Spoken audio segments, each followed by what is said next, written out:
तो हम लोग क्या पढ़ेंगे? कोयले का प्रोडक्ट कोक, कोलतार, कोल गैस, तीनों एक साथ बनता है। तीनों एक साथ बनता है। तीनों की विधि एक ही है, केवल भाषा में थोड़ा सा अंतर करना है। परिभाषा सबका लगभग समान है। यानी कि कोयले को कभी भी हम लोग क्या करेंगे? कोयले को गर्म करना है। किस अवस्था में?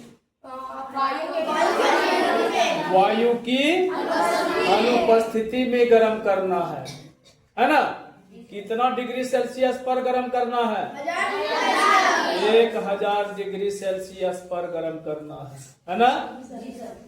और तब क्या होगा? कोयले को जब इतना डिग्री यानी 1000 डिग्री सेल्सियस पर गर्म करेंगे तो कोयले में जो नमी है और गैस है वो सब निकल करके निकास नली के द्वारा दूसरे बर्तन में जमा हो जाता है।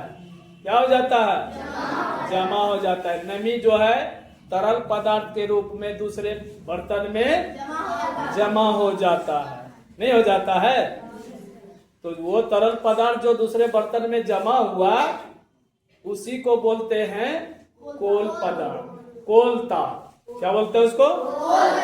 ये चिपचिपा पदार्थ है। ये कैसा पदार्थ होता है? चिपचिपा। क्योंकि तरल अवस्था में है और कोयले की नमी है, वो वहां से पहले बर्तन से निकल करके दूसरे बर्तन में जमा हुआ है, तो वो चिपचिपा पदार्थ है। ठीक है? ये कैसा पदार्थ है? चिपचिपा पदार्थ है। और इसी के साथ गैस भी निकलता है, वह भी दूसरे बर्तन में पहुंचता है और वहां से उसको हम बाहर निकाल करके यूज कर सकते हैं। तो उस गैस को क्या कहेंगे? Coal gas. तो हमको बोलना क्या है, लिखना क्या है, जानना क्या है कि वायु की अनुपस्थिति में हम कोयले को गर्म करेंगे और 1000 डिग्री सेल्सियस पर गर्म करेंगे। वायु की अनुपस्थिति में जब कोयले को 1000 डिग्री सेल्सियस पर गर्म करते हैं तो कोयले में जो नमी है और गैस है वो निकल करके दूसरे बर्तन में जमा हो जाता है। तो दूसरे बर्तन में जो चिपचिपा पदार्थ जमा हुआ उसी को कहते हैं कोलतार। उसी को क्या कहते हैं?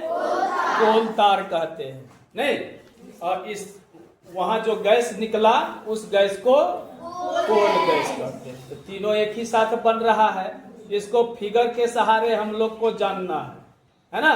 इसका फिगर हम लोग अभी देखेंगे कैसे इसको हम लोग बनाएंगे। ठीक है? Okay, thank you.